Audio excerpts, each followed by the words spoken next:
This is just a quick price check video for all my Australian Transformers fans out there, because in case you haven't been paying attention, I'm a Transformers fan, and so I was really curious with the way they were doing the Age of Extinction releases in Australia, which was, you know, high priced for what many fans, lower quality toys than what we got in the past.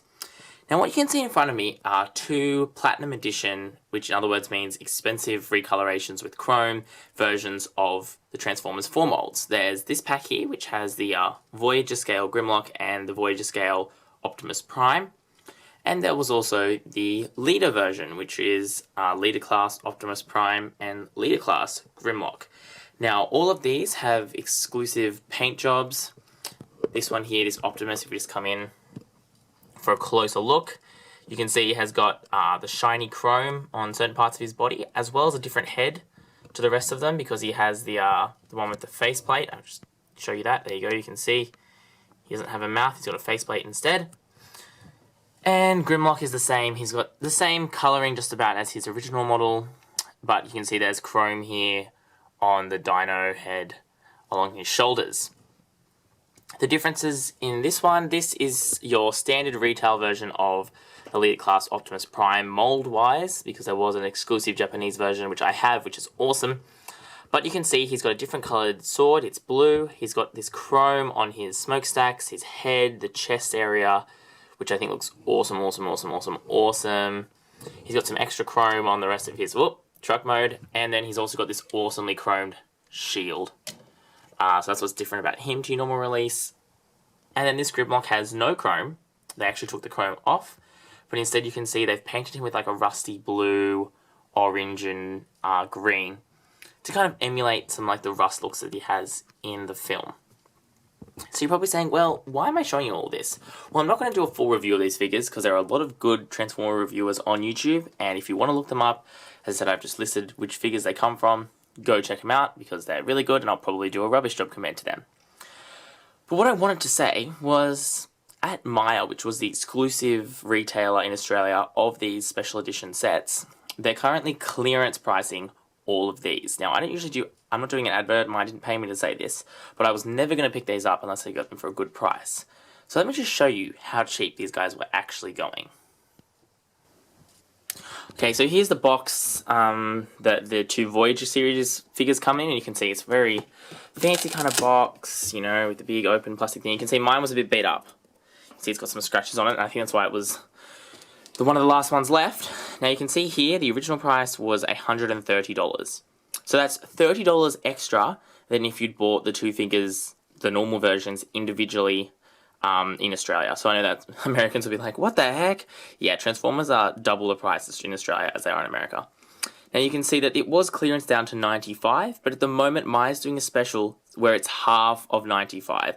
So you're essentially getting this set for like $50, which I think is awesome considering you're getting two figures which should be at least $100 for the price of one figure. And of course you've got all that extra chrome painting and nicer details on them than the regular version. So if you're a fan of Transformers 4 merchandise, you definitely want to pick this one up because it's going for a really good price. Again, you can see there was this really fancy box that they were doing with these, you know, with the designs and whatever. And again, it's got the opening.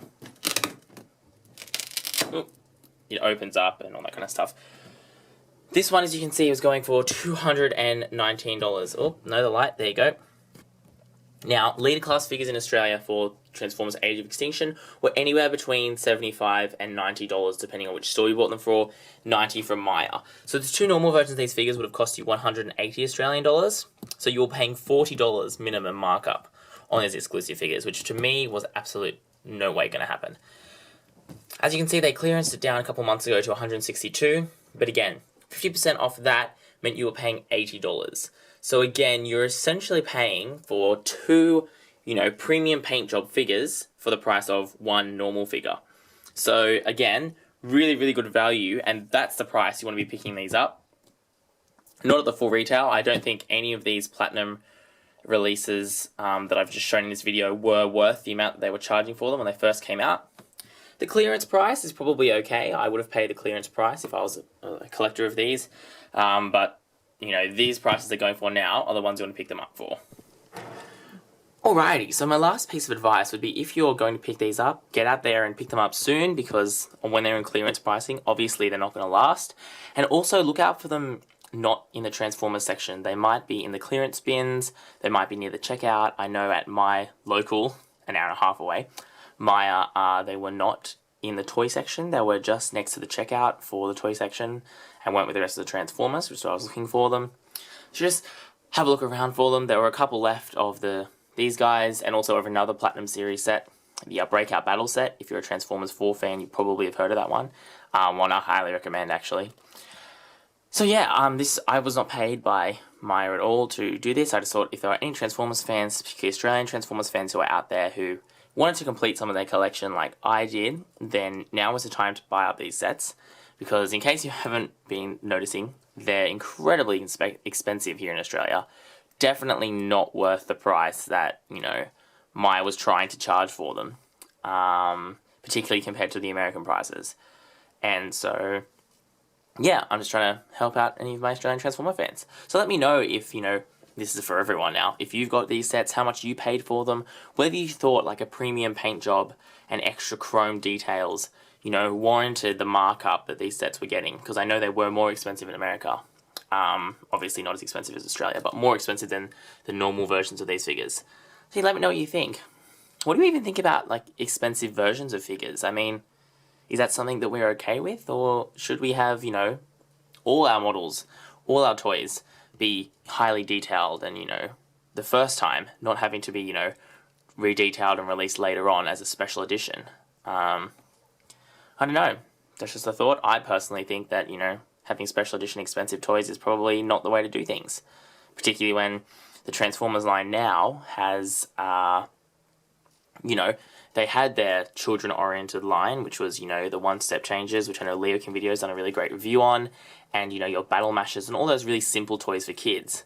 These toys were all designed with the adult collector more in mind, so I think all of them should have had that extra bit of effort put into them than what was actually the result in the Transformers franchise of last year. Alright guys, that's enough rambling from me.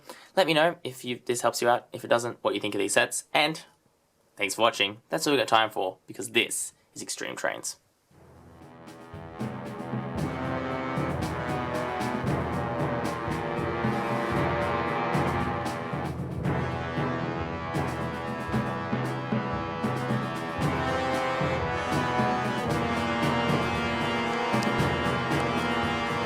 Give me your face.